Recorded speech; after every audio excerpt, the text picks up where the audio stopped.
every now and then there's a program and or an initiative that comes along in our community that's designed to improve our community in a holistic fashion. And I'm so glad that during these time and during this time, we have an initiative that's been going on for quite a while and has approached community improvement in the correct manner. And that initiative is the One Macon project. And, I've heard about it and I'm a part of it. But even before I became a part of it, I was just totally impressed with the wholeness, if you please, uh, of the approach that One Macon is using try to improve the community. And I'm more than a little fortunate to have the co-chairs or whatever they want to be called of One Macon on the show today in the persons of Judge Berto Colvin. Now, Judge, is it Colvin or Colvin? Which do you prefer? Either way, but it's pronounced by the family as Colvin. Colvin, Judge Berto Colvin. And this one is an easy. And Mr. David Thompson, who in Thank fact you. are the co-chairs of this phenomenal initiative. So let's just start with the how it started, the beginning of OneMacon. Either one of you. David will do the beginning and I'll do the 2.0. Right. I was involved as just as a participant for the first OneMacon, and its beginning was there were three chairs. It was Catherine Dennis, Rob Hatcher, and Clifford Whitby, and they had observed when reviewing other communities and the successes they had, they noted that those that were moving forward rapidly and getting things done had a community plan that was developed by the community and implemented by the community. And so Catherine came back through her position with Community Foundation to a lot more research. And essentially what was formed is it's an association of organizations. It's an extremely informal entity. We don't have any legal name or mission statement or anything. We serve to do our best to hear what the community wants, develop actionable item plans so that we can actually implement them over the next 5 years. So, sorry, I just got attacked by 3 wet dogs. The plan, the first plan was a 5-year plan, and it was copied after what was done in Nashville. Now, Nashville is now on their 6th plan, 5-year plan. And if you don't recall, in 1989, Nashville, Tennessee was listed as one of the worst places to live in America. Wow. And we've seen what can happen with concerted effort and staying with it. The first 5 years was a smaller group of people who were involved. We were just trying to kind of figure out what this was all about. And a lot of what I've seen, Alex, is this is more of a communication tool that allows us to get together, hear what other organizations are doing. Often we find, well, we're working on that too. Maybe we should collaborate. And collaboration is born in the parking lot, in the meetings. The first OneMacon had 3 pillars. It was place, education, and the business development, where the belief was you've got to be to attract people to live in your community. You've got to have all of these elements. Right. A dynamic education force, a nice place to live that's entertaining and things to do, and a place where you can have a job and make money. And the different working groups beneath the major plan accomplished about 90% of their goals in that 5-year period. The it was no small feat because this was just all brand new. But what came out of it was where Verda and I entered into it was high enthusiasm for let's take this to the next level. We got the ability to crawl. We got the ability to people see the wisdom in collectively aspiring and working together. Now let's take it to a bigger place. And when I was tasked with Verda doing the second 5-year, we kind of came into it with the belief of we were going to interview as many people as we could, which we did. We interviewed close to 5,000 people through on the table with exercises, as well as our consultant reaching out directly throughout the community. Were we perfect? Absolutely not. But we did a much larger touch and a much wider plan. And I think that Verda has been instrumental in saying we're going to touch county line to county line. And one of the early things she said is, I want to hear people quit saying, I'm from North Macon, I'm from East Macon, I'm from South Macon. I just want to hear them say, I'm from Macon, and this is what we're all about. So with that, we hired a consultant, and I'll let Verda take it from there. Okay. So, Alex, you asked me before we started about what was the 1.0 and the 2.0. So what David described was OneMacon 1.0, and that's in conjunction with how Tennessee has done their 6 different plans. So as you move forward, your plans grow. So that's why now it's 2.0, because this is the second iteration of the 5-year plan. And so that consultant came back and gave us a lot of feedback, some of which many people in our community didn't know, and some of which we were reminded of. So we found out things about the poverty level here, which was high. We found out about red lines still affecting communities of color, and so many things that derive from that. So the reason why I got involved, Catherine, Dennis, Robo Hatcher, and David, we went to lunch together, and they told me about OneMacon, and I knew something was coming. And when they made the ask of would I be willing to co-chair with David, the reason why I said yes was because of one word, and that word was inclusivity. I wanted to be a part of it if it was about including everybody, because, you know, fortunately and unfortunately, since I didn't really get invited to meetings until toward the end, so I wasn't all in. So I got to hear different sides of communities and what they said about these people that were getting together. And the one thing that I heard was some blowback because they felt like it only was concerning downtown. It really didn't take into account people of color and what the things that they desire. And so I knew that that's what OneMacon needed to concentrate on, inclusivity. And so we even talked to our consultants about that and asked them to do what it was necessary to make that a part of the plan. So for the next 5 years, what we're focusing on is ensuring that we include all of Macon Bibb, that everybody, I guess, gain in prosperity and with growth, because we recognize Macon is beyond downtown. While that's our central location, there are people who live in areas who don't frequent downtown, but their communities need to thrive and grow as well. So over the next 5 years is about inclusivity. And the way we make ourselves intentional with that, and our consultants said we need to do, is we need to focus on key communities that we want to bring into the growth I guess, structure that we've seen downtown. And those 3 communities that we identified were Pleasant Hill, Tyndall Heights, and Fort Hill.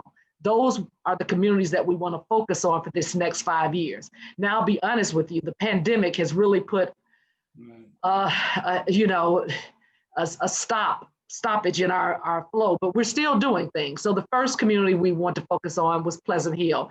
And we've already begun doing some things. You may have heard some things on the media about things that we've been doing collectively with Pleasant Hill Neighborhood Association, which the president is Ariane Smith, and then Tedra Houston is also a part of the Pleasant Hill revitalization. So we're working with them to let them know all the things we want to do. But October 3rd, for instance, there was a neighborhood blitz.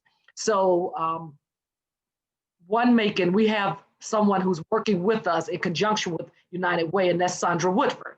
And so she organized this blitz, which included code enforcement, the fire department, the sheriff's office, Pleasant Hill Association and various entities. And it was something that was always done, but it's a collective group of people who say, we want to make sure we pour into this community. And so something that I had decided to do even before I knew about the blitz that we were putting on in conjunction with these other entities was I want to beautify L.H. William. So I decided to, put pine straw and have someone help me put plants there so that when the teachers come back and the kids come back, their schools can look just as nice as, say, Alexander too. They can, they need to see beauty and they need to know that we value them. And so we all collectively descended on the area. Fire alarms were given out, smoke detectors, various things in the community. So getting back to the plan, we recognize there's several different things we need to look at, and we broke it down into 7 different working groups. And I want to say this too. People have asked, what is OneMacon? OneMacon is not an entity by which we're another group among the many groups. The only thing we are is like a clearing place where people can come together, talk about ideas, and then go out and do the work in a way in which everybody can benefit. So it's not about one person, it's not about 2 people, it's not about it getting any credit. That's why when that blitz occurred, you may have not even heard about OneMacon being a part of making sure that happens, because it's not about recognition. It's about just doing the work. So the 7 different working groups are mobility and placemaking, which is about ensuring that people have transportation, because everybody doesn't have a car, but everybody needs a job. And to get to those jobs, we need to make sure we have mobility. And so MTA, Macon Transit Authority, they're at the table trying to help us with routes to ensure that people can get where they need to get. Think outside of the box, vans that could be ran by companies to get people where they need to go. So it's mobility and placemaking. Placemaking is about shaping public spaces where people can enjoy their communities. So for instance, one of the things that's coming out of that, that grant that was given to Western Stroud for revitalizing Roxy Theater, I had this vision, and I said this when we were talking with the consultant. Every community within our city should have some feature there that makes people from other communities want to come and visit. So the Roxy Theater will be something that people from North Macon, West Macon should want to say, hey, I'm going to this area of town because I want to see this. And if every community had their own little star feature, then that gives a community pride. It gives a community a feeling of sense of belonging. And it also brings people outside of their bubbles to visit other areas of the city and not, stay in their own little bubble. In addition to mobility and placemaking, we have talent and education. And that's the business education partnership. I know one thing you wondered about, Alex, is whether that was still a part of it. It will always be a part of any iteration of OneMacon, because we can't succeed as a city unless business and education continually partners, because that's where we find the talent in our education pool. The third working group is arts and cultural tourism, and they're doing some amazing things that will become even more prominent when we can get out of this pandemic, which is keeping us socially distant.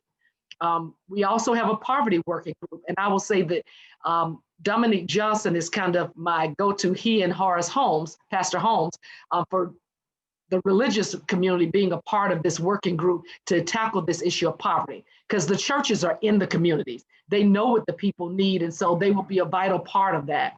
Then we have the neighborhood renewal, and that's the blitz that we had recently in Pleasant Hill. But I have to stop and say this. The one thing I think David and I want people to recognize, this is not about entities that are a part of OneMacon going out and changing communities. We can't do that. The residents have to help change the community.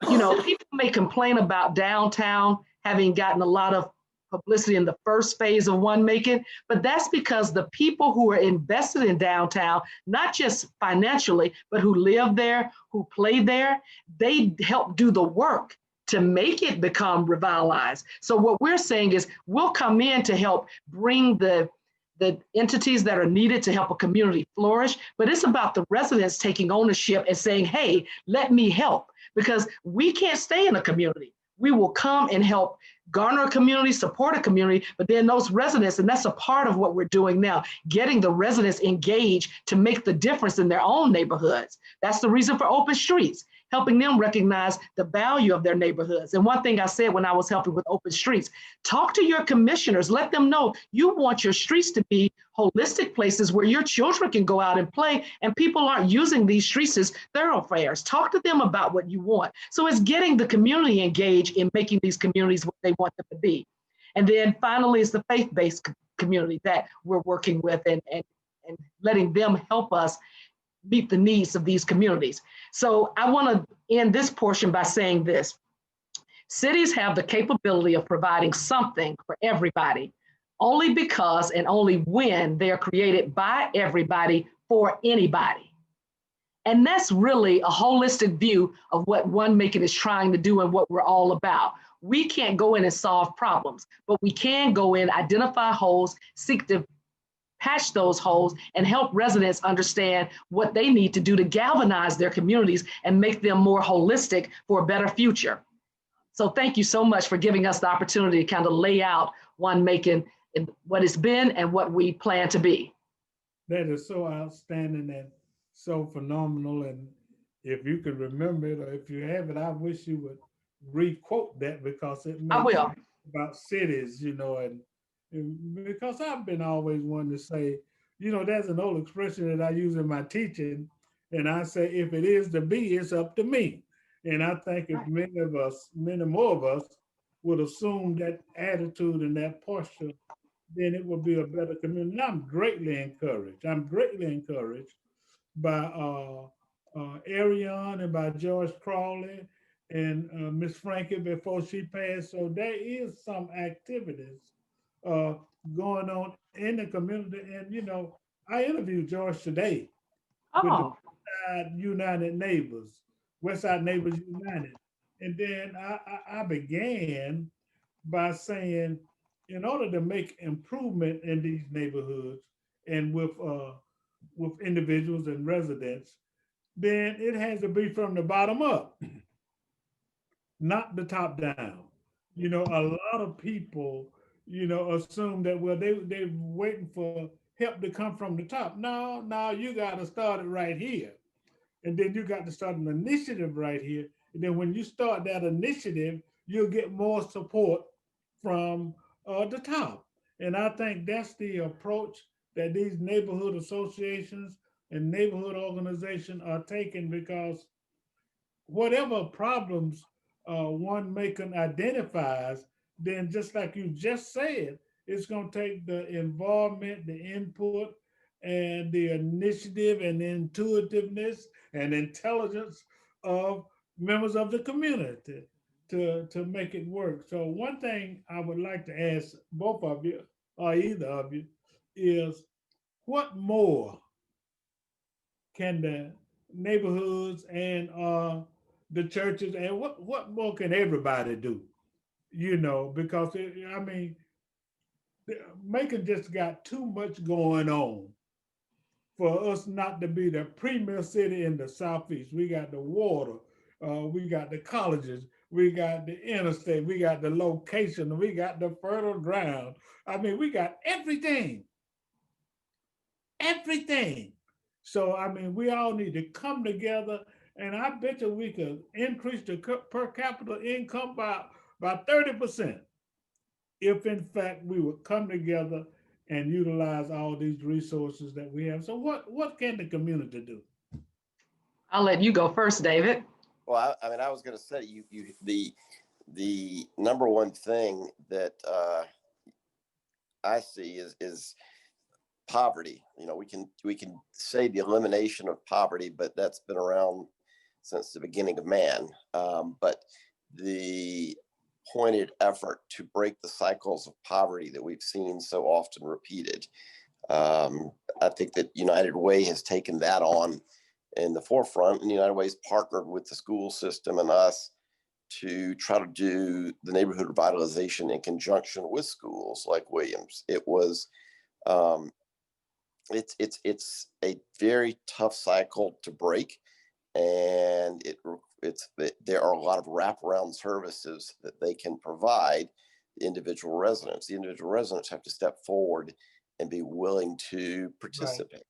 Right. And I think that part of the process is building trust among the various players.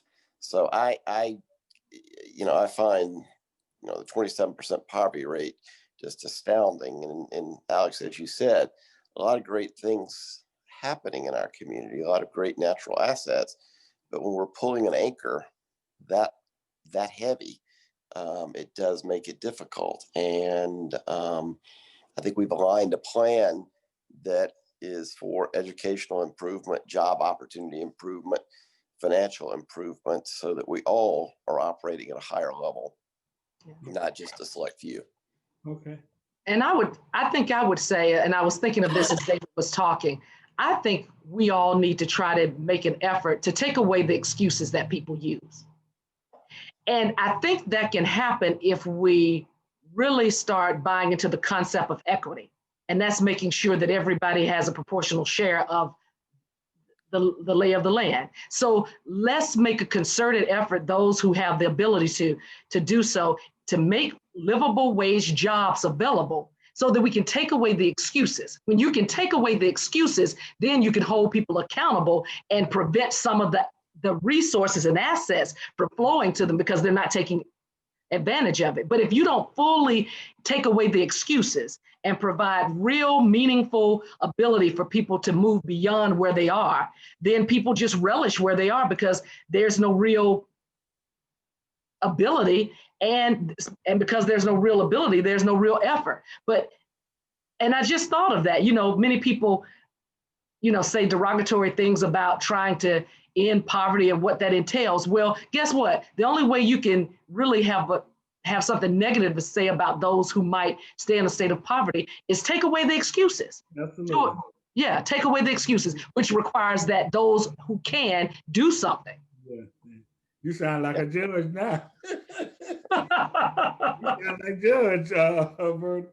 Okay. Well, this has been phenomenally great. And then there again, if there is anything that you all want to suggest, to everybody, to the entire community, the general community, as it relates to how you all feel that those who aren't can join the effort, a rising tide raises the whole ship. Correct. So Correct. watch me, as Pleasant Hill and Unionville and South Macon, as they do better, Exactly. the whole community does better. So it's incumbent, in my opinion, on all of us stand to benefit. Everybody stands to benefit. It reduces crime, improves education, and it does so much. So what do you think? What else can the community do? And I know you got a lot of people working on it, but what about the individuals who not working on it right now? How can they help? Yeah. My thought is, when you see that work is going on, look for opportunities outside of your bubble.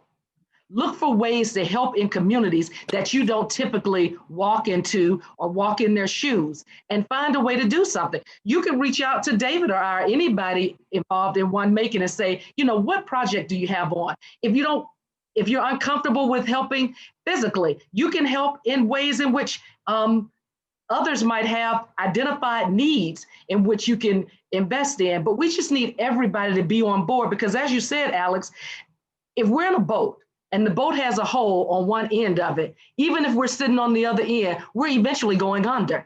Everybody needs to get all in. It's not about Black, it's not about white, it's not about North, it's not about South, it's about Macon. And if you love this city like I know I do, then how can you not be all in? Yeah. I mean, just if everybody would make an effort to do something, wow. That's all I can say. Can you imagine what we can be? Because we're the heart of the South. We're the heart of Georgia. Right. David? I don't think I can top that, Alex. Yeah. Alex, I just gotta. I think that you know, I'm going to add one sidebar. As it was our consultant from Pittsburgh that showed the group, and I believe you were there, the map of redlining and how that continues to correlate to education, income, life expectancy, um, housing stock, everything. A federal program that it just, the lines have been officially withdrawn for 70 years. They're still there. They're still there. But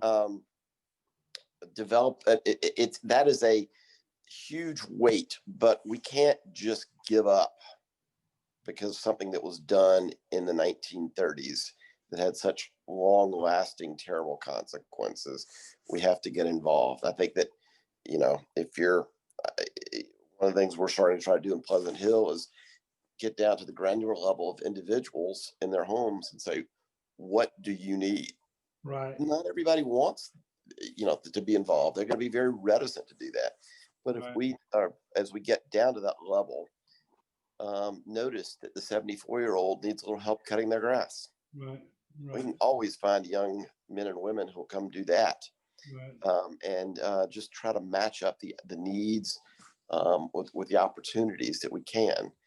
And to Verda's point, everybody getting involved will be a lot more effective than just a few doing it. Well, I just wanna really give my heartfelt appreciation, you know, because this is volunteering, and hey, if Judge Colvin and David Thompson can volunteer to kind of lead this organization, then I'm sure that all of us can do something. Because Don't forget yourself. You were there in the beginning, so right, right, it takes people coming to the meetings and figuring out what it is. right. So I just want to thank you all and extend my heartfelt appreciation. Let me say, is there a source for a person to get more information or reach out to OneMacon?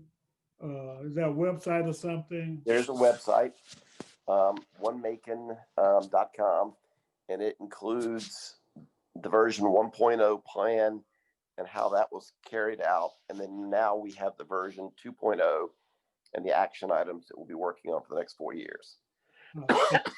OneMacon.com. You got a pardon statement, Judge? I just appreciate you giving us the opportunity to educate people on what's going on. Thank you so much. Both of you are welcome, and I appreciate both of you. This is a call to action. I'm your host, Alex Habersham, having interviewed the co-chairs of the OneMacon initiative, version 1 and version 2. And we're into version 2 now. They're doing a phenomenal job. We want to thank Judge Colvin and Brother David Thompson, Mr. David Thompson, for their efforts. And I got one thing to say. Don't just stand there, do something. I'm your host, Alex Habersham. Have a great day.